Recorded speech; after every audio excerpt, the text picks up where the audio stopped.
What God cannot do does not exist.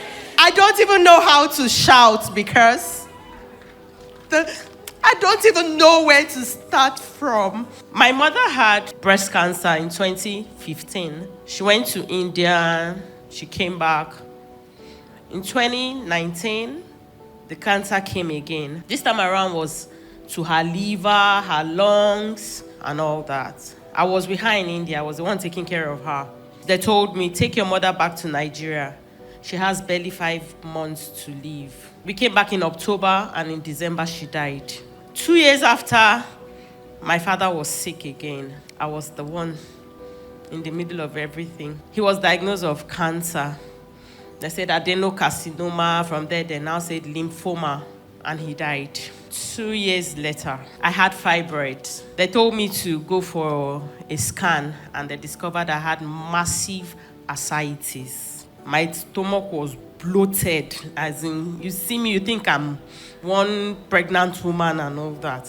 I had difficulty in breathing. I couldn't breathe. I had the surgery. They took out 69 fibroids and 9 liters of fluid and a soft tissue mass. They asked me to take it to the pathology lab, which I did. The first hospital said adenocarcinoma. I said no.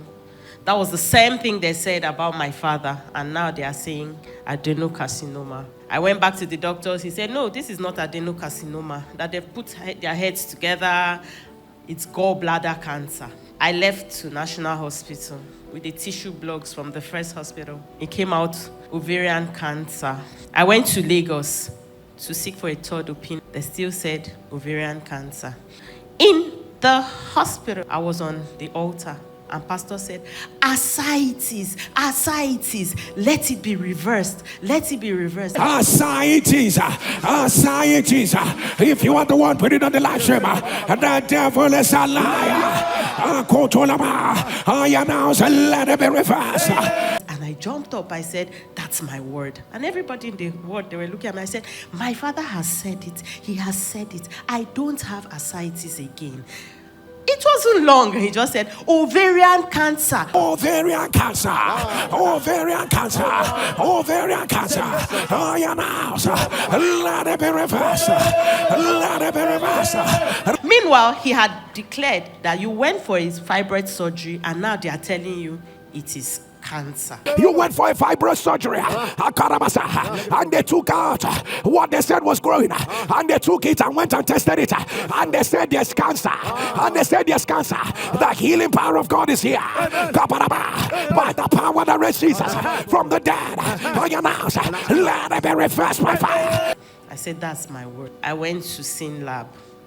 I did a test. I told them I want to do a tumor marker. From 8,000, I did the tumor marker. It came to 1,000. I said, that is it now. Papa said it. So it has dropped. And in the next 2 weeks, I will go back again and it will drop. I went back again. It dropped to 16%. And I said, that's God. I was sent to see the gynae. I went to the clinic. And they scheduled me for total hysterectomy. I said I was not going to do it. The doctors talked and talked. I said, I'm a single girl. I would like to get married. And if I get married, won't I give my husband children? And the doctor said, there are other means. You can adopt, you can do this, you can do that. You're lucky you have a son. I had a son when I just left secondary school, and then it was a mistake. The doctor said to me, one of the doctors, she's a Muslim, and she said to me, don't worry. I know you want babies. Go for your surgery. When you finish, I'll take you to somewhere where you have children. Inside my mind, I say, take me to where? She said, do you know that there's a place they call what God cannot do does not exist? Hey! I looked at her. Power! I looked at her and I showed her my wrist. I said, this is it. I am there already. And God has already started with me there. And she said, then why are you scared? Go and take out the damaged ones and then go back to the altar. Which I did. I did that surgery. And after the surgery, they went, they took the things, they removed, they tested. Not even one cancer cells were found. I went back to my doctor. My doctor said, it's not possible. It's not possible. How can you be a stage 4 cancer patient and you're saying they don't? I said, my God did it.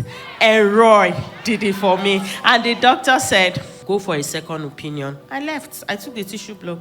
I went to another lab and did the second opinion. And it still came out, no cancer cells found. I actually gave up when I was sick. I wasn't praying to live. I was praying to die. I mean, everybody prays to live, but I was praying to die. When I wake up in the morning and I see myself alive, I'll say, why did you keep me alive? Why did you wake me up today? Why? But the funny thing is, at night I pray to die, and when I wake up in the morning, I'm looking forward to going to the altar to say my prayers on Nsppd. And I'm like, but every night before I sleep, I say, God, I don't want to wake up. But once it's 6:30, my phone is on my hand. I'm trying to do Nsppd. And here I am today. I don't have cancer anymore. The pattern in my family is broken. Broken because nobody in my family would go through the pain that I have gone through because it has ended in me. Me.